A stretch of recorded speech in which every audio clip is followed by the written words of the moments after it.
Bonjour, aujourd'hui nous allons parler du diagnostic de l'asthme. Bien entendu, c'est un cours qui est destiné aux étudiants de la quatrième année médecine.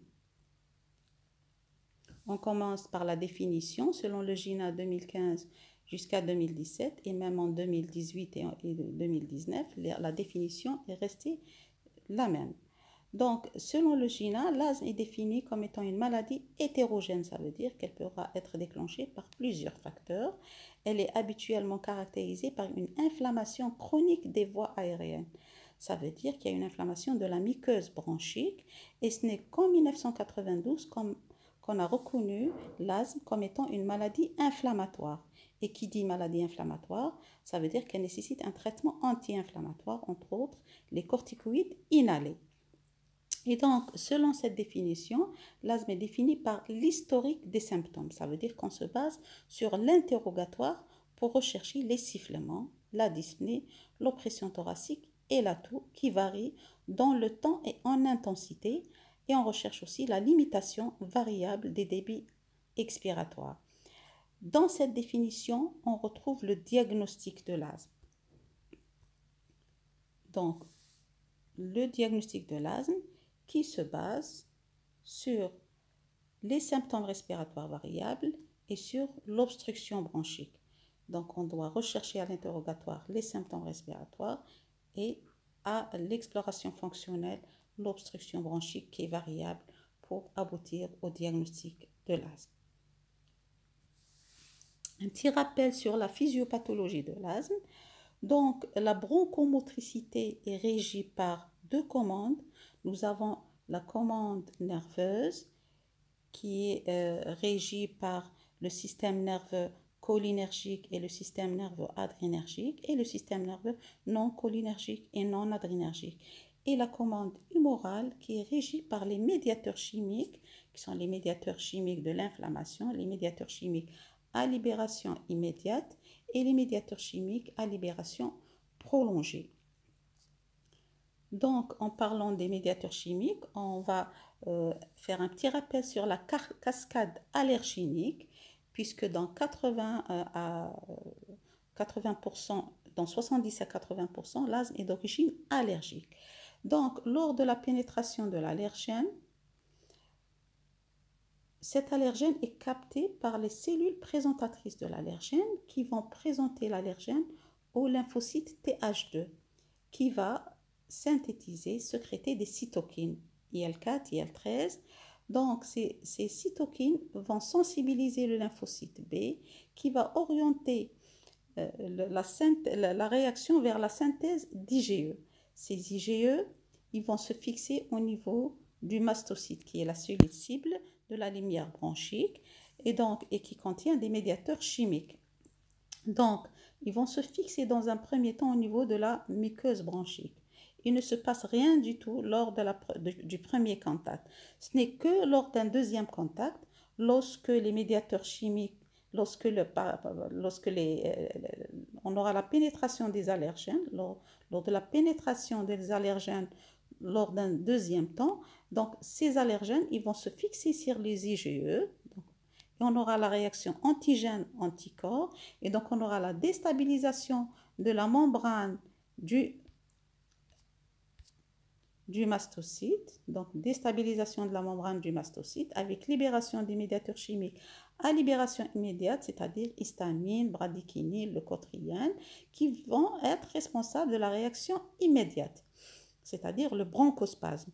Et tardivement, on aura la libération aussi des cytokines IL4, IL5, IL13 qui vont sensibiliser les eosinophiles et les basophiles et donc cela vont entraîner la libération des médiateurs chimiques à libération prolongée et donc ils vont être responsables de la réaction tardive qui est responsable de l'inflammation de la muqueuse bronchique. Donc, comme sur ce schéma, on a ici le muscle bronchique qui est disposé de façon parallèle au niveau de la paroi bronchique. Et donc, lors de la première réaction, on aura ces médiateurs chimiques, histamine, bradykinin, etc., qui vont agir directement au niveau de ce muscle lisse bronchique, qui vont le contracter. Et donc, ça va étrangler la bronche. Et donc, on aura l'exacerbation l'exacerbation d'asthme ou bien ce qu'on appelle la crise d'asthme. Donc, tardivement, nous aurons la libération des médiateurs chimiques à libération prolongée. Ceux-là vont être responsables de l'inflammation de la muqueuse bronchique, c'est-à-dire œdème, hypersécrétion et rougeur au niveau de la muqueuse bronchique, qui va contribuer à l'obstruction de la bronche. Donc, cette obstruction bronchique qui en résulte, elle est bien sûr réversible, soit spontanément ou bien après un traitement bronchodilatateur. Sur le plan fonctionnel, on a ce qu'on appelle l'hyperréactivité bronchique. Donc, chez l'asthmatique, l'hyperréactivité bronchique, et donc la muqueuse bronchique de l'asthmatique, elle est hypersensible, elle est hyperréactive. Ça veut dire qu'elle réagit de façon précoce et forte, on a une forte réaction quand la muqueuse bronchique est stimulée. Et donc, ça va se traduire sur le plan fonctionnel par une instabilité des débits bronchiques qui est mesurée par ce qu'on appelle le DEP. Donc, le DEP, c'est un petit instrument. Il est gradué de 50 jusqu'à 600 ou 700, 50, 100, 150, etc. jusqu'à 600 ou 700. Et donc, il est muni d'un curseur qui se voit ici en rouge, un petit curseur ici, il est en rouge, et d'un embout buccal. L'embout buccal, il est là. Donc, comment on mesure son DEP, le débitmètre de pointe? Donc, le patient doit se mettre debout. Il doit mettre l'embout buccal dans la bouche. Donc, d'abord, il doit faire une inspiration profonde pour remplir ses poumons. Après, il met l'embout buccal dans la bouche, il va le serrer entre les lèvres et souffler très fort et très vite. Et donc, lorsqu'il souffle, vous aurez ce curseur rouge, ce curseur qui va se déplacer. Il va vous indiquer la valeur en litres par minute que vous allez convertir en pourcentage selon les valeurs, les tables des valeurs normales. Donc, si on fait un tracé pour voir cette variabilité des débits bronchiques dans la journée, par exemple ici, durant la journée, vous avez les débits bronchiques qui sont, c'est un sujet normal, qui sont tout à fait normal, même chez un sujet asthmatique. Et ce n'est que durant la nuit qu'on a une diminution des débits bronchiques chez l'asthmatique. Vous avez ici la courbe qui se creuse la nuit par rapport à un sujet non asthmatique pour redevenir normal, pour revenir à la normale au lever. Donc, c'est ce qu'on appelle une variabilité des débits bronchiques. On peut la voir sur une courbe d'une dizaine de jours. Si on fait par exemple cette courbe chez un patient, donc on va lui demander de prendre son DEP le matin et le soir, le matin et le soir. Et donc, sur une dizaine de jours, on va lui dire de mettre des croix. Donc, quand il prend son DEP, il va marquer la valeur et il met des croix. Et donc, quand on relie les croix, on aura cette courbe en dents de scie qui traduit la variabilité des débits bronchiques. On peut la mesurer, cette variabilité, selon cette formule. C'est la variabilité, c'est-à-dire on va prendre la plus grande valeur ici qui est à 400, donc la valeur ici qui est à 400, elle est mesurée ici, elle est à 400, donc la plus grande valeur c'est 400, moins la valeur la plus petite, divisé par la valeur par 400, et on aura donc 25%. Quand la variabilité dépasse les 10%, on va dire qu'il y a une variabilité et donc il s'agit probablement d'un asthme. On peut aussi mesurer ces débits bronchiques par ce qu'on appelle la courbe débit-volume si on dispose d'un spiromètre. On peut faire souffler le patient dans un spiromètre et donc on fait ce qu'on appelle le test de bronchodilatation. Ça veut dire quoi? Ça veut dire qu'on fait souffler le patient. Vous avez cette courbe expiratoire qui est ici, qui se creuse chez un asthmatique. C'est-à-dire, elle est concave ici. Elle est concave. Ça traduit une obstruction bronchique.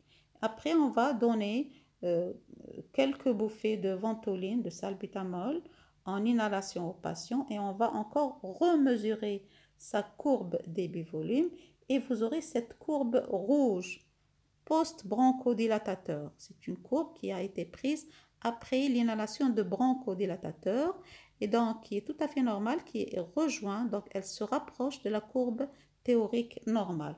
Et donc ça traduit la réversibilité, c'est un trouble ventilatoire obstructif qui est réversible. Voilà donc la mesure de la fonction respiratoire. On parle d'obstruction bronchique si on a la valeur de Tifno, c'est-à-dire le VAMS sur capacité vitale forcée, qui est inférieur à 0,75. Donc on parle d'une obstruction bronchique. C'est un trouble ventilatoire obstructif. Et là, quand on a un trouble obstructif, on va mesurer cette réversibilité. On va rechercher cette réversibilité sous bronchodilatateur. Donc, on va faire inhaler au patient 200 à 400 microgrammes de salbutamol. Donc, c'est le test au bronchodilatateur, test de réversibilité. Et on va mesurer, bien sûr, le VAMS avant et après. Si on a une récupération de plus de 12%, ou bien plus en pourcentage, concernant la valeur en pourcentage, ou bien plus de 200 cc, on va dire qu'il y a une réversibilité. La variabilité quotidienne, bien sûr, elle est mesurée par le DEP, donc selon la courbe qu'on a vue. Et si cette variabilité est supérieure à 10%, on va dire effectivement il s'agit d'un asthme, puisqu'il y a une réversibilité et une variabilité. Autre chose, on peut chercher aussi la variabilité aux corticoïdes inhalés. Si on suspecte par exemple un asthme, on peut tout simplement mettre le patient sous corticostéroïdes inhalés pendant 4 semaines et on va remesurer avant les corticoïdes et après les corticoïdes, on va remesurer on va chercher la réversibilité, on va faire une courbe débit-volume, on va remesurer le VAMS pour chercher est-ce qu'il y a une amélioration du VAMS sous corticoïdes inhalés. À ce moment-là, on va parler de la réversibilité aux corticoïdes inhalés. Dans l'asthme, on peut trouver un trouble des échanges gazeux, surtout quand le patient est en exacerbation sévère. Et donc, on peut trouver une hypoxémie avec hypocapnie. Quand il s'agit d'une crise sévère, d'une exacévère, on peut aller vers ce qu'on appelle exacerbation menaçant le pronostic vital. Et donc, on peut avoir une hypoxie avec hypercapnie, avec même une acidose respiratoire. C'est ce qu'on appelle avant l'asthme aigu grave. Actuellement, on parle d'exacerbation sévère d'asthme. Quelques notions sur l'épidémiologie. Donc, la prévalence de l'asthme, elle tourne autour de 10%, donc 5 à 7%. À Oran, nous avons calculé en 2010 une prévalence et elle est égale à 6%, 6,1%, donc concernant la prévalence cumulée. La morbidité, donc 50% des patients se disent handicapés et la mortalité, par exemple, comme cette enquête en France qui a été faite en France et qui a recensé plus de 1000 décès par an. Il faut dire que l'asthme aussi, c'est une maladie qui est sous-diagnostiquée et donc la prise en charge est sous-optimale. Donc, qui dit sous-diagnostiquée, donc c'est une maladie qui est sous-traitée. Donc, l'asthme, elle sévit dans le monde entier, donc selon des prévalences variables. Et l'Algérie, donc concernant l'Algérie en vert ici, on a une prévalence intermédiaire qui ne dépasse pas les 5%. Dans certains pays, comme en Océanie, la prévalence, elle peut aller jusqu'à 26%. Plus de 26% concernant la prévalence instantanée de l'asthme. En Algérie, donc, nous avons un peu plus de 3% au nord et 2% au sud. C'est des prévalences qui sont variables. L'exacerbation d'asthme, donc, comme forme clinique, donc nous avons l'exacerbation légère à modérée. Et donc, comme signe clinique, elle se manifeste par la toux, la dyspnée et les sifflements qui sont variables, qui sont paroxystiques.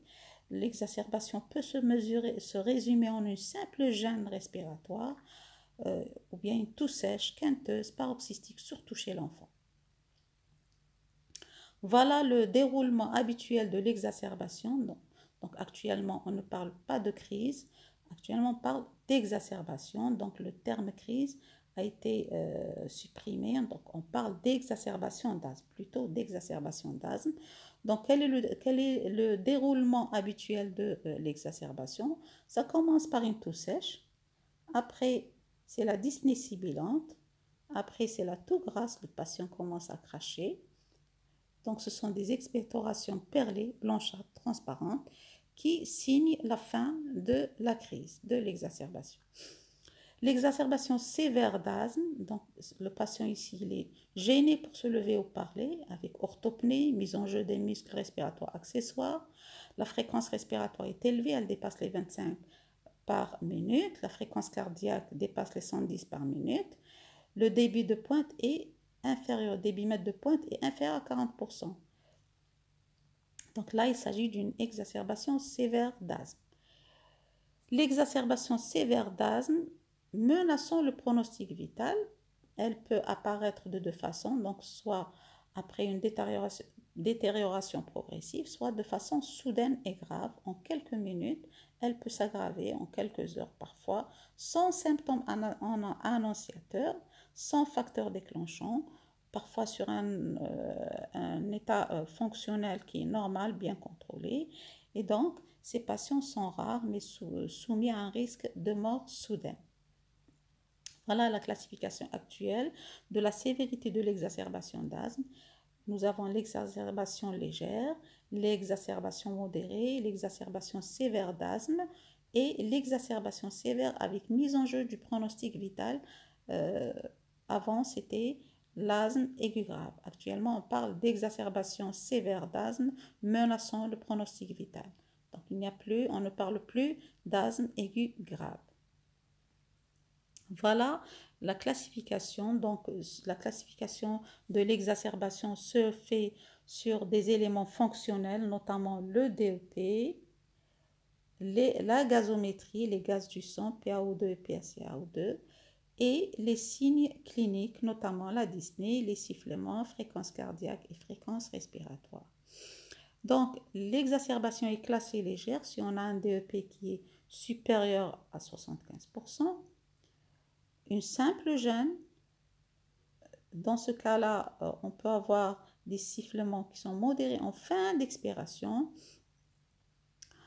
Les gaz du sang dans l'exacerbation légère, on ne les fait pas, donc ça ne nécessite pas. Donc les gaz du sang, on les fait quand il s'agit d'une exacerbation sévère ou bien une exacerbation sévère menaçant le pronostic vital. Dans ce cas-là, les gaz du sang, bien sûr, ils sont normaux. L'exacerbation modérée, donc le DEP, il varie entre 50 à 75%. C'est un sujet qui est dyspnéique en parlant et les sifflements sont présents pendant toute l'expiration. L'exacerbation sévère d'asthme, dans ce cas-là, le DEP il varie entre 30 et 50%, donc il est autour de 40%. C'est un patient qui a des difficultés à finir de phrases, donc il parle en mots ou bien en morceaux de phrases. La fréquence respiratoire est élevée, fréquence cardiaque est élevée, il y a une mise en jeu des muscles respiratoires accessoires. L'exacerbation sévère menaçant le pronostic vital, donc le DEP n'est pas mesurable, donc on ne va pas s'amuser à mesurer le DEP chez un patient qui est en état d'insuffisance respiratoire aiguë. Les gaz du sang, donc nous avons une hypoxie avec une hypercapnie. La respiration est superficielle, parfois on a un thorax silencieux et quand le patient se fatigue, donc ça va évoluer vers la bradypnée avec une bradycardie et la mise en jeu des muscles respiratoires accessoires avec une hypotension, cyanose, épuisement, confusion et coma. Donc, bien sûr, cette évaluation, elle se fait après bronchodilatateur, c'est-à-dire quand on reçoit un patient en exacerbation d'asthme, il faut d'abord le traiter, le prendre en charge, donner des bronchodilatateurs, donner de l'oxygène et après on va évaluer la sévérité de l'exacerbation. Quelle est la conduite diagnostique devant une exacerbation d'asthme? Bien sûr, il faut la reconnaître, retrouver la toux sèche, la dyspnée sibilante, évaluer sa gravité et rechercher un facteur déclenchant ou bien aggravant l'exacerbation. Le diagnostic différentiel de l'exacerbation, bien sûr, il y a les dyspnées paroxystiques non bronchiques, notamment l'OAP, donc ça peut prêter à confusion avec une exacerbation d'asthme, l'embolie pulmonaire, l'anxiété, la dysfonction des cordes vocales, ou bien des dyspnées bronchiques avec des paroxysmes possibles, comme par exemple une obstruction localisée, comme inhalation des corps étrangers, surtout chez l'enfant, les tumeurs trachéales, les sténoses, ou bien une obstruction diffuse, par exemple chez l'enfant surtout, les bronchiolites chez les nourrissons et les exacerbations de BPCO qui peuvent prêter à confusion avec une crise d'asthme, avec une exacerbation d'asthme. Maintenant, on passe à l'asthme à l'état stable. Comment on fait le diagnostic? Si le patient est reçu en crise d'asthme, en exacerbation d'asthme, le diagnostic est facile. Le problème se pose quand on voit le patient en dehors de l'exacerbation. Et dans ce cas-là, on va se baser sur l'interrogatoire pour rechercher les épisodes récidivants de sifflement, la toux gênante, particulièrement la nuit, les symptômes de rhinite, les réveils partout, les difficultés respiratoires, la toux ou bien les sifflements après un effort physique ou bien après inhalation d'un allergène ou bien durant certaines saisons, les symptômes, voir est-ce qu'ils sont réversibles après prise de bêta-2 mimétique. Il faut rechercher aussi les autres éléments de l'interrogatoire, notamment l'évolution de la maladie, les visites aux urgences, les hospitalisations, les réponses aux traitements s'ils sont déjà entrepris, rechercher les comorbidités, rechercher les antécédents familiaux, respiratoires et allergiques. Est-ce qu'il y a un membre de la famille qui est asthmatique, un frère, un parent? Rechercher dans quel contexte surviennent les exacerbations. Est-ce que c'est à domicile? Est-ce que c'est au travail? Puisque l'examen clinique est tout à fait normal en dehors de l'exacerbation. Parfois, quand le patient est reçu au lendemain d'une crise d'asthme, on peut retrouver quelques râles sibilants qui peuvent être perçus. Quel est le bilan complémentaire? Qu'est-ce qu'on peut faire comme bilan chez un patient asthmatique quand il se présente pour la première fois? On peut demander une radiographie thoracique pour éliminer un autre diagnostic, par exemple un OAP, une BPCO, donc éliminer un autre diagnostic lors de la première consultation, faire une débimétrie, donc DEP. On peut demander une spirométrie pour mesurer le VIMS et rechercher surtout la réversibilité, soit au bêta-2, soit au corticoïde inhalé. On peut faire une formule de numération sanguine pour rechercher une hyperéosinophilie dans certains cas. La spirométrie, elle peut être normale comme elle peut être pathologique. On peut avoir une spirométrie, une obstruction bronchique. À la spirométrie, une obstruction bronchique, donc un VIMS abaissé avec un rapport de Tifno qui est inférieur à 75%. Et dans ce cas-là, on va faire un test de réversibilité, c'est-à-dire on va faire inhaler au patient les bêta-2 mimétiques, mesurer sa courbe débit-volume et vous avez la première courbe avant bronchodilatateur ici en bleu et la deuxième courbe après traitement bronchodilatateur en rouge qui rejoint la courbe théorique normale en pointillé, en vert. Si le patient est reçu en dehors de la crise, quand le patient est reçu par exemple en dehors de l'exacerbation, donc quand il est reçu en cas de crise, on va retrouver une obstruction bronchique en dehors de la crise. L'examen est tout à fait normal et la spirométrie est normale. Et dans ce cas-là, on doit faire ce qu'on appelle rechercher l'hyperréactivité bronchique, c'est-à-dire on doit faire un test de provocation à la métacholine pour rechercher, pour mettre en évidence cette hyperréactivité bronchique. Comme on a déjà dit, le patient asthmatique, il naît avec cette hyperréactivité bronchique, c'est-à-dire ses bronches sont hypersensibles et réagissent de façon excessive aux stimuli. Donc cette hyperréactivité est recherchée par le test à la métacholine, c'est-à-dire qu'on va faire inhaler au patient des doses croissantes de métacholine allant de 20 microgrammes à 4000 microgrammes et à chaque fois on mesure la courbe débit-volume pour voir une obstruction. Et donc, dès qu'on a une chute du VAMS de 20%, et donc là, on va définir ce qu'on appelle la PD20, c'est-à-dire la dose de métacholine avec laquelle il y a une chute du VAMS de 20%. Et à ce moment-là, on va dire qu'il y a une hyperréactivité bronchique et donc il s'agit d'un sujet qui est asthmatique. Quels sont les autres examens? On peut demander toujours complété par un bilan allergologique puisque dans 70 à 80% des cas, il s'agit d'un asthme qui est d'origine allergique. On doit rechercher une atopie familiale, personnelle ou familiale. On doit rechercher les circonstances de survenue des symptômes. Est-ce que c'est à la suite de l'exposition? On peut demander ou bien faire les tests cutanés allergologiques, les tests de provocation ou bien les dosages d'IgE spécifiques d'allergènes.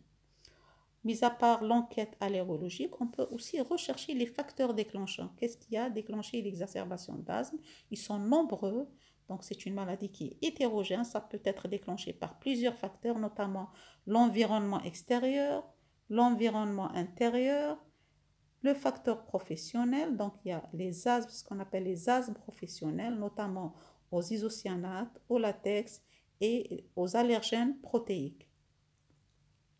Les autres facteurs déclenchants sont les produits de combustion, les produits d'origine biologique, notamment les pneumallergènes. Les pneumallergènes, surtout les acariens, les fanères d'animaux, les blattes, les moisissures et le pollen de graminées. Donc là, on a les pollinoses qui surviennent. Ce sont des asthmes qui surviennent durant la période pollinique, c'est-à-dire au printemps, c'est-à-dire au mois de mars, avril, mai. Et donc là, il faut chercher pour pouvoir les traiter. On a aussi les allergènes alimentaires, donc les œufs, les crustacés, donc certains sujets qui sont allergiques à ces produits alimentaires. Les infections, donc les virus, ils jouent un rôle surtout dans les exacerbations infectieuses. Les autres facteurs, médicaments, par exemple l'aspirine, les INS, les bêta-bloquants, le reflux gastro-œsophagien, et on note qu'il y a une multiplicité d'autres facteurs, notamment endocriniens, psychologiques, obésité. Ce sont des comorbidités qui peuvent donner un asthme sévère. Après avoir diagnostiqué l'asthme, bien sûr, on doit le mettre sous traitement. On doit mettre le patient sous traitement et on va le contrôler entre 1 et 3 mois. Et là, on va faire une évaluation du contrôle de l'asthme selon des critères cliniques, donc selon les symptômes et la recherche des facteurs de risque. Selon les symptômes, donc on va chercher durant les 4 dernières semaines, donc on va chercher les symptômes diurnes, plus de 2 fois par semaine, oui ou non, est-ce qu'il y a ou non ces symptômes, les réveils nocturnes par asthme, est-ce que le patient se réveille souvent la nuit parce qu'il a des crises d'asthme, la nécessité de prise de bêta-2-mimétique plus de 2 fois par semaine, toute limitation des activités par asthme, est-ce qu'il y a une limitation? Par exemple, le sujet ne peut pas monter les escaliers. Donc là, il y a une limitation de l'activité physique due à l'asthme. Et donc, le patient ne peut pas se rappeler des 4 dernières semaines. Donc, on va lui dire, durant la semaine écoulée, durant la dernière semaine, est-ce que vous avez eu des symptômes diurnes, plus de 2 fois par semaine? Est-ce que vous avez eu des réveils nocturnes? Est-ce que vous avez eu, par exemple, est-ce que vous avez pris plus de 2 fois par semaine des bêta-2-mimétiques parce que vous êtes gêné, vous avez été gêné? Et est-ce que vous avez eu une limitation des activités physiques? Si par exemple il n'y a aucun de ces symptômes, on va dire que l'asthme est bien contrôlé. Dans ce cas-là, on va continuer le traitement. On peut même diminuer la dose des traitements. Si on a 1 ou 2 facteurs,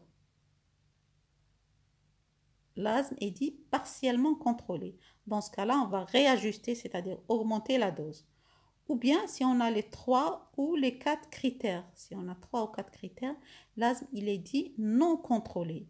Et dans ce cas-là, on va carrément renforcer le traitement, rechercher pourquoi l'asthme est contrôlé et notamment chercher ce qu'on appelle les facteurs de risque. Et donc, ils sont de 3 ordres, ces facteurs de risque. il y a les facteurs de risque d'exacerbation. Par exemple, la notion d'intubation pour asthme, un sujet qui a été déjà intubé pour asthme, des symptômes d'asthme non contrôlés, un déclin du VEMS parce qu'il s'agit d'un sujet dont on a mesuré le VEMS et on a trouvé qu'il y a une diminution périodique du VEMS. Un sujet qui n'est pas observant ou bien il a une mauvaise technique d'inhalation, il ne sait pas utiliser ses médicaments. Les facteurs de risque de limitation fixée des débits aériens. Mis à part les facteurs de risque d'exacerbation, il y a les facteurs de risque de limitation fixée des débits aériens. Par exemple, un sujet qui est tabagique. Tabagique, et dans ce cas-là, c'est un sujet qui a, dont les débits aériens sont limités, c'est-à-dire qu'il y a une obstruction bronchique qui est constante. Troisième facteur de risque, c'est les facteurs de risque d'effets secondaires du traitement. Un patient qui est tout le temps sous corticoïdes par voie injectable ou bien par voie orale au long cours. Dans ce cas, c'est un sujet qui risque d'avoir des effets secondaires. Et donc, c'est considéré comme étant un facteur de risque.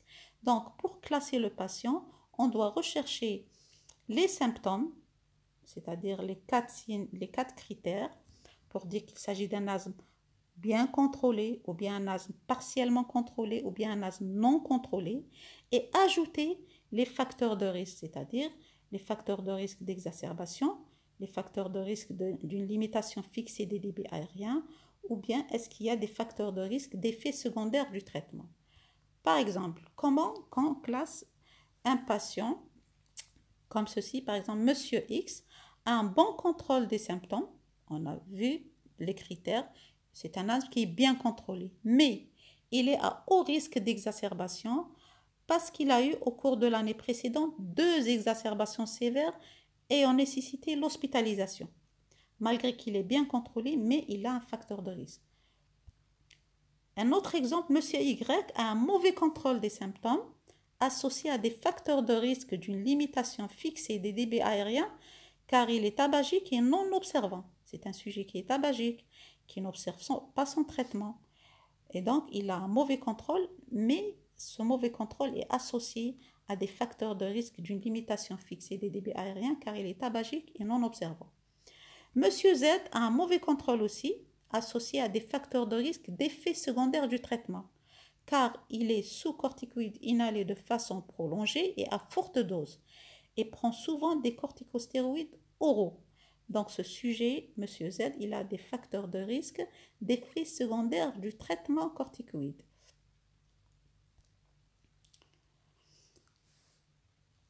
À la fin, nous avons cité quelques cas particuliers. On va parler de quelques cas particuliers, 3 cas particuliers. Premier cas, c'est l'asthme non atopique.